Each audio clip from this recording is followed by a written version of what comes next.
오늘 베드로와 야고보와 요한은 예수께서 훗날 보이실 영광의 광채를 보게 되었습니다. 봤다는 것은 목격했다는 것입니다. 눈으로 직접 보았다는 것이죠. 그 당시 예수님 곁에 함께했던 제자들 중에 선별된 베드로, 야고보, 요한 이 세 사람이 보았다는 것입니다. 본문을 관통하고 있는 두 줄기는 이것입니다. 그들이 무엇을 보았는가, 무엇을 보고 있는가. 두 번째는 보았다면 이제 무엇을 행해야 할 것인가. 이 두 가지를 가지고 본문을 살펴보도록 하겠습니다. 베드로와 야고보와 요한 이 세 제자가 무엇을 보았는가 하는 것은 오늘 본문 2절에서 8절까지 기록되어 있습니다. 오늘 본문 바로 직전인 마가복음 8장 23절에 예수님께서 맹인 한 사람을 고치십니다. 그리고 그에게 질문하시죠. 무엇이 보이느냐? 무엇이 보이느냐? 실상 눈이 보이지 않았던 맹인을 고치시고 예수님께서 질문하시는 것, 무엇이 보이느냐 하는 것은 응당당연해 보입니다. 그리고는 마을에 들어가지 말라 하십니다. 마을에 들어가서 예수님이 고쳐주셨다 하는 사실을 알리지 말라 하시는 것이죠.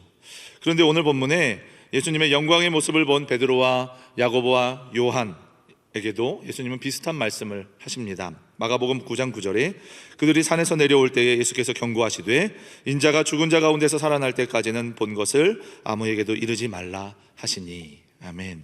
본 것이 엄청난 것이고 당장 이것을 알려야 하고 알려주고 싶은 마음이 굴뚝 같은데도 불구하고 예수님께서는 이것을 알리지 말라 하시는 것입니다.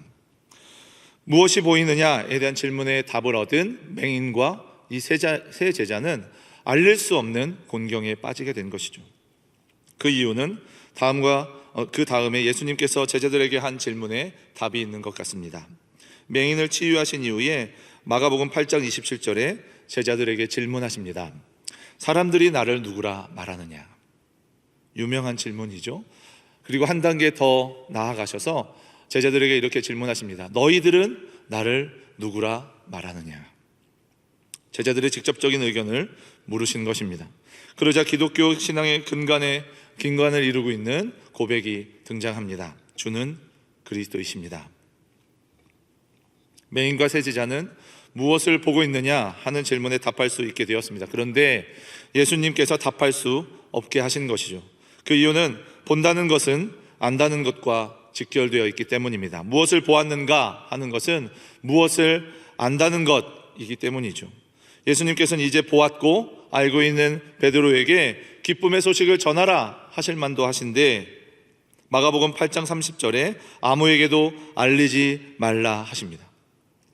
맹인을 치유하시는 것부터 오늘의 본문에 이르기까지 3번 정도 예수님께서는 알리지 말라, 알리지 말라, 알리지 말라 하시는 것이죠.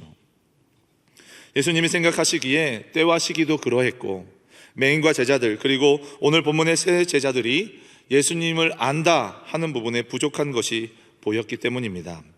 아니요, 보는 것부터가 이미 잘못되었다 판단하신 것입니다.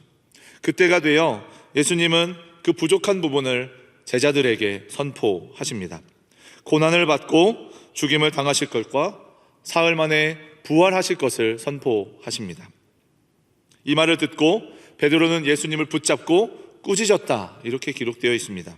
예수님은 그 꾸짖음으로 대응하십니다. 사탄아, 내가 하나님의 일을 생각하지 아니하고 사람의 일을 생각하는구나. 그리고 진정 나를 보고 알고 있는 제자라고 한다면 자기를 부인하고 자기 십자가를 지고 나를 따르라 하신 것입니다. 진짜를 보았다면 진짜를 알게 됩니다. 진짜를 알게 되었다면 진짜로 행하게 되는 것이죠. 베드로도 보았을 것입니다. 그런데 예수님 그대로 보고 알고 따라야 하는데 예수님을 보는 다른 렌즈가 있어 보입니다. 그러니 예수님은 구원자이심을 보고 알았음에도 불구하고 죽임을 당하시면 결코 안 된다고, 절대 안 된다고 베드로는 그 예수님을 막아서고 있는 것이죠. 예수님이 걷고자 하시는 길이 성경에서 말하는 메시아의 길이고 구원자의 길인데도 말입니다. 그러하니 가장 첫째로 중요한 것이 무엇이겠습니까? 보는 것입니다. 무엇을 보느냐? 마가복음 9장 1절에 또 그들에게 이르시되 내가 진실로 너희에게 이르노니 여기 서 있는 사람 중에는 죽기 전에 하나님의 나라가 권능으로 임하는 것을 볼 자들도 있느니라 하시니라. 아멘. 예수님께서 무엇 보기를 원하셨을까요? 이 말을 하시고 엿새 후에 하나님의 나라가 권능으로 임하는 것을 볼 세 사람을 선택하십니다. 베드로, 야고보, 요한입니다. 유대인들에게 엿새 후라는 특정한 날짜와 등장하는 세 사람, 산에 올라가는 것, 모세, 하나님의 등장, 구름 가운데 빽빽함, 이 단어들이 등장한다면 산 위에서 구름 가운데 하나님의 영광을 경험한 모세를 떠올리게 합니다. 그리고 진짜 모세가 등장하는 것이죠. 모세와 산으로 올라가는 아론과 나답과 아비후 세 사람과 이 세 제자가 이어지고 있습니다. 이 요소들을 본 유대인들은 변모하시는 예수님의 사건과 구약의 출애굽의 렌즈를 장착하게 되는 것이죠. 그 변모하시는 예수님의 사건을 보는데요, 이러한 요소들이 나타나니까요, 구약의 출애굽의 렌즈를 가지고 이 변모하시는 예수님의 사건을 보게 되는 것이죠. 아주 급하게 진행됩니다. 장황하게 설명하고 있지 않습니다. 보았고 알았다면 행해야 한다는 이 흐름 속에서 많은 설명이 있지 않습니다. 바로 제자들이 본 것에 대해서 기록하게 될 것입니다. 그 예로 본문 첫 절인 2절에 벌써 예수님이 변형되십니다. 제자들이 보고 있는 것은 세 가지입니다. 예수님이 변형되셨다는 것, 그리고 엘리야와 모세가 등장하는 것입니다. 그리고 하나님의 등장입니다. 예수님이 변형되시는데요, 이 세상에 어떤 방법으로도 가능하게 할 수 없는 밝음과 흰 옷으로 입으시고 계신 것입니다.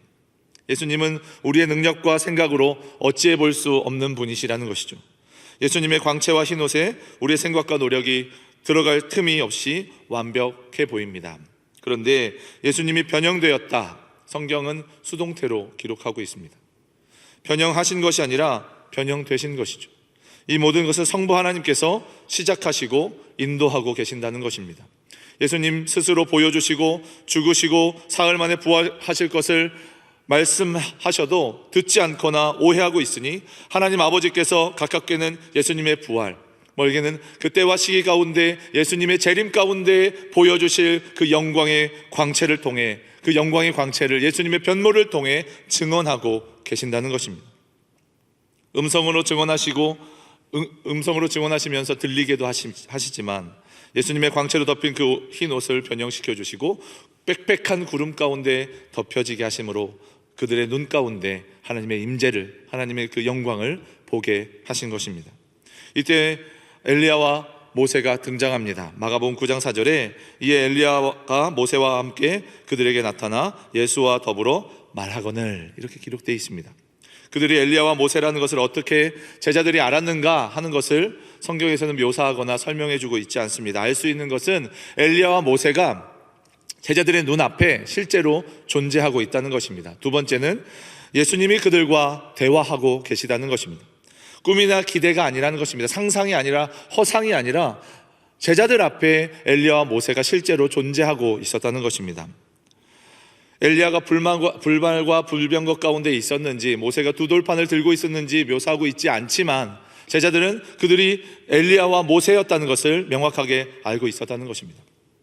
대화를 하고 있다는 것에 주목한다면 예수님이 그들의 이름을 불렀을 것입니다. 예수님이 그들을 아신다는 것입니다. 이 땅에 오신 지 30여 년 남짓 되신 그분이 엘리야를 알고 모세를 알고 그들의 이름을 부르며 그들과 대화하고 있었다는 것입니다. 평행 본문인 누가복음 9장에는요, 제자들이 깊이 졸고 있었고 엘리야와 모세와 나누신 대화 내용은 예루살렘에서 예수님께서 별세하실 것이었다고 자세하게 설명하고 있습니다. 엘리야와 모세는 하나님의 역사를 눈으로 보았던 사람들입니다. 말씀에 순종하여 하나님의 명령을 감당했던 시대적 영웅들이었습니다. 하나님의 뜻에 순종하여 고난을 겪었던 믿음의 사람들이었습니다. 그들과 변모하신 예수님이 대화를 나누고 계신 것입니다. 예수님이 누구신가? 그들과의 대화 가운데, 그 내용 가운데 증명되고 있는 것이죠. 졸다가 이 광경을 아니요, 제대로 그 광경을 보지 못한 베드로가 제안합니다. 출애굽을 생각하고 있는 것 같습니다. 보고 말한다기보다는 그 광경을 보고 이것이 정말 영광된 주님의 그 변모구나 하는 것을 보고 말한다기보다는 자신이 생각하고 있는 것을 그 보는 것에 맞추어 자신의 주장을 하고 있는 것입니다. 초막셋을 짓되 주와 모세와 엘리야를 위해 짓고 이곳에서 살자는 것입니다. 그러나 말을 해놓고 예수님이 어떠한 반응을 하실까, 어떠한 답변을 하실까 두려워 떨고 있었다. 본문은 그렇게 기록하고 있습니다. 왜냐하면 메시아이신 예수님의 길을 자신의 생각과 판단에 의해 막아서려 했기 때문이고, 예수님께서 사단아 물러가라 하셨던 그 반응을 베드로는 경험했기 때문입니다. 그럼에도 불구하고 한 사람도 놓치고 싶지 않은 것입니다. 예수님도 계시고 모세도 계시고 엘리야도 계시옵소서 하는 것입니다. 눈앞에 실제 존재하는 메시아요 그리스도이신 예수님을 바라보는 베드로의 렌즈는 무엇입니까? 로마의 압제를 벗어나 새로운 이스라엘을 세울 군사적 메시아를 바라보고 있는 것입니다. 보고 있지만 이런 렌즈로 예수님을 바라보고 있으니 예수님은 죽으시면 결코 안 되는 존재이신 것이죠. 예수님 한 분뿐만 아니라 모세와 엘리야도 보게 되니까 지금 당장에 무슨 일이 일어날 것 같기 때문에 초막셋을 짓고 이곳에서 살자 베드로는 간구하고 있는 것입니다. 고난을 넘어가는 영광이 아니라 지금 당장 이곳에 고난이 없이 영광이 있게 하여 주시옵소서 예수님 앞에 간청하고 있는 것입니다. 예수님이 보여주실 것이 중요한 것이 아닙니다. 내 생각에 보여지는 것을 맞추고 있는 것이죠. 그때 마침 구름이 몰려와 덮습니다. 모든 욕심의 눈을 가리시는 것처럼 마가복음 9장 7절에 마침 구름이 와서 그들을 덮으며 구름 속에서 소리가 나되 이는 내 사랑하는 아들이니 너희는 그의 말을 들으라 하는지라. 아멘. 구약에서 구름은 하나님의 임재를 상징합니다. 구름 속에서 소리가 납니다. 제자들이 들을 수 있는 언어와 음성으로 말입니다.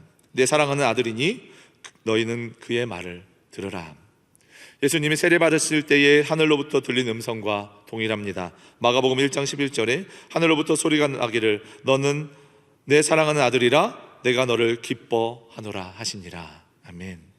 예수님을 아들이라 하시는 아버지는 성부 하나님이십니다. 예수님께서 이 땅에 오셔서 말씀하시고 가르치시고 표적과 기사를 보여도 자기만의 렌즈로 메시아를 결정짓는 그들을 향해 성부 하나님께서 직접 하나님의 아들이심을, 예수님께서 하나님의 아들이심을 증언하고 계시는 것이죠. 이것이 하나님 나라의 권능입니다. 왕이 오시는 것입니다. 그리고 예수님의 말씀을 들으라 명령하시는 것이죠. 예수님께서 하신 말씀은 무엇입니까? 내가 죽임을 당하고 사흘 만에 살아나실 것과 예수님의 뒤를 따라올 것을 말씀하셨습니다. 고난의 길을 걷기 위해 예수님께서 이 땅에 오셨고 제자들에게 따라오라 명령하고 계신 것입니다. 그러다가 갑작스럽게 엘리야와 모세가 사라지게 됩니다. 마치 주인공을 위해 조연이 사라지는 것처럼 주위를 둘러보니 제자들의 눈 가운데는 예수님 홀로 한 분 계신 것이죠. 제자들이 무엇 보기를 원하셨겠습니까? 예수님은 세상의 방법으로 가능한 분이 아니고 그 영광은 감당 못할 분이시다. 모세와 엘리야와 비교할 대상이 아니시다는 것이죠. 어느 시대 어느 상황에 하나님께서 모세와 엘리야를 통해 메시아의 그 작은 면을 보이실 때가 있었겠지만 유일한 구원자, 유일한 그리스도, 유일한 메시아는 오직 예수님 한 분뿐이시다라는 것입니다. 예수님은 하나님께서 직접 증언하신 하나님의 아들이시니 너희는 그를 보고 그를 제대로 알고 그가 말한 것을 듣고 행하고 따르라 하는 것입니다. 보는 것, 아는 것, 듣는 것은 행동을 수반합니다. 자신이 만들어 놓은 렌즈로 예수님을 바라보지 말라는 것입니다. 고난은 없는 영광을 선택하지 말라는 것이죠. 예수님께서 보여주시고자 하시며 들려주시고자 하신 진짜 메시아의 그 길을 보고 듣고 그 삶을 따라 행동하라는 것입니다. 베드로와 야고보와 요한 이 세 제자가 예수님이 하나님의 아들이심을 본 이후에 무엇을 해야 하는가 하는 내용이 9절에서 13절까지 기록되어 있습니다. 예수님께서는 함께 이 모든 것들을 보고 들었음에도 준비되지 못한 제자들과 군사적인 메시아를 바라는 이들을 염려하여서 보고 들은 것을 알리지 말라 명령하십니다. 언제까지입니까? 예수님께서 죽으시고 부활하실 때까지입니다. 아니나 다를까요? 제자들에게 질문이 생겼습니다. 죽은 자 가운데서 살아난다 하는 것에 대한 의문이었습니다. 그들은 서기관들에게 엘리야가 다시 오면 모든 것이 다 회복된다고 교육받았던 것 같습니다. 엘리야가 다시 오면 죽음이나 고난 없이 주님의 영광이 임하시고 모든 것이 회복될 텐데 왜 굳이 메시아 되신 예수님이 죽으셔야 할까라는 의문을 가지고 있는 것이죠. 예수님은 이에 대해 하나는 맞고 하나는 틀리다는 답을 주십니다. 마가복음 9장 12절에 13절에 이르시되 엘리야가 과연 먼저 와서 모든 것을 회복하거니와 어찌 인자에 대하여 기록하기를 많은 고난을 받고 멸시를 당하리라 하였느냐. 그러나 내가 너희에게 이르노니 엘리야가 왔으되 기록된 바와 같이 사람들이 함부로 대우하였느니라 하시니라. 아멘. 엘리야가 먼저 와서 모든 것을 회복한다면 어찌 구약 성경의 많은 부분에 메시아가 이 땅 가운데 와서 고난을 받고 멸시당할 것을 기록해 놓았겠느냐. 그리고 말라기 4장 5절에서 보라, 여호와의 크고 두려운 날이 이르기 전에 내가 선지자 엘리야를 너희에게 보내리니의 말씀처럼 엘리야가 왔음에도, 그리고 너희들이 보았음에도 불구하고 사람들이 함부로 대우하였다, 그렇게 말씀하고 계신 것입니다. 마태복음 11장 13절에 14절에 모든 선지자와 율법이 예언한 것은 요한까지니 만일 너희가 즐겨 받을진대 오리라 한 엘리야가 곧 이 사람이니라. 아멘. 이미 예수님은 메시아의 길을 예비하러 온 엘리야를 세례 요한으로 지칭하고 계십니다. 따라서 메시아의 길을 예비하러 엘리야가 올 것임을 가르친 서기관들의 가르침은 옳으나 엘리야가 모든 것을 회복하는 것은 아니라는 것입니다. 엘리야가 와서 예수님의 그 메시아의 올 길을 예비하였어도 메시아는 와서 이 땅 가운데 고난을 받으시고 죽임을 당하실 것이라는 것입니다. 회복을 고대하였다면 이 땅에 엘리야와 같은 선지자로 온 세례 요한임을 너희가 왜 깨닫지 못하고 그를 왜 선대하지 못하고 그를 죽음 가운데 내몰았느냐. 세례 요한이 거절당하고 죽임당한 것 같이 인자도 그렇게 될 것이라는 것입니다. 그러하니 제발 모든 욕심과 편견의 렌즈를 벗어버리고 예수님을 똑바로 보고 알고 따라오라는 것입니다. 사랑하는 여러분, 예수님은 삶과 그 삶을 함께한 제자들, 그 하루하루의 삶, 그리고 그 표적과 기적을 함께 본 제자들에게 묻고 계십니다. 내 앞에 무엇이 보이느냐? 너희 눈앞에 보이는 나를 누구라 말하느냐? 그리스도여 하나님의 아들이라 하니 이제 비로소 너희에게 진정한 메시아의 길을 선포한다. 많은 고난을 받고 버림받아 죽임을 당하고 사흘 만에 살아나야 하리라. 나를 따라오려거든 자기를 부인하고 자기 십자가를 지고 나를 따르라. 부활의 광채 그리고 재림의 영광의 예수님은 세상의 버려짐, 고난 그리고 죽음 이후에 보여주실 예수님의 모습이십니다. 예수님을 바라보았던 제자들은 졸고 있었습니다. 조는 중에 변모하신 예수님 때문에 놀랐고 엘리야와 모세가 등장하자 흥분했습니다. 내가 만들어 놓은 왕국에 예수님 오시옵소서. 내가 만들어 놓은 왕국에 예수님 오셔서 왕으로만 계시고 능력을 좀 빌려주십시오. 엘리야와 모세 좋습니다. 당신들도 계셔서 당신들이 행하여 주시옵소서. 우리가 원하는 것, 우리가 바라는 그 왕국에 당신들이 하실 일을 행하여 주시옵소서 선언하고 있는 것입니다. 그러자 하나님 아버지께서 결론을 내리십니다. 이는 내 사랑하는 아들이니 너희는 그의 말을 들으라. 너희들이 보고 있는 이가 그리스도시고 하나님의 아들이시니 예수님만 보고 그의 말을 들을 뿐만 아니라 그가 말하는 것, 그것을 듣고 그대로 따라 행동하라는 것입니다. 저와 여러분의 눈에 요즘 가장 많이 등장하는 것은 무엇입니까? 해결되지 않는 상황입니까? 두려움입니까? 모든 상황과 여건 앞에 예수님이 그렇게 작아 보이십니까? 아니면 예수님께서 보여주실 회복과 그 치유가 아니라 내가 만들어 놓고 내가 생각하는 렌즈로 바라본 예수님을 바라보고 계신 건 아닙니까? 우리의 삶을 바라보는 시선에 자꾸만 예수님이 희미해진다면 우리의 믿음을 점검해 보아야 할 시기입니다. 우리는 십자가 앞에서 제자들이 어찌 되었는지를 잘 알고 있기 때문입니다. 예수님은 여전히 전능하시며 신실하신 왕이십니다. 우리의 삶의 고백, 말과 행동으로 예수님이 드러나야 합니다. 그것이 예수님을 보고 알고 그분의 말씀에 순종하여 따라가는 제자들의 삶이기 때문입니다. 오늘 유일한 구원자 되신 예수님을 우리의 상황과 편견과 판단의 렌즈가 아니라 믿음으로 바라보는 삶으로 부르시는 그 부르신 앞에 우리가 순종하고 반응하며 말씀을 기억하시며 우리 함께 기도했으면 좋겠습니다. 하나님 아버지, 우리 눈앞에 수많은 문제와 상황이 있습니다. 그것이 우리의 삶을 주관하는 것이 아니요 유일한 구원자 되신 예수 그리스도만 바라보고 알고 말씀을 듣고 순종하며 살아가기를 원하오니 주여 나를 살려주시옵소서, 나를 긍휼히 여겨주시옵소서, 나와 동행하여 주시옵소서. 주를 향한 그 이 시선을 놓치지 않게 하여 주시옵소서. 우리가 주님을 찾고 하나님 앞에 기도하며 나가겠습니다.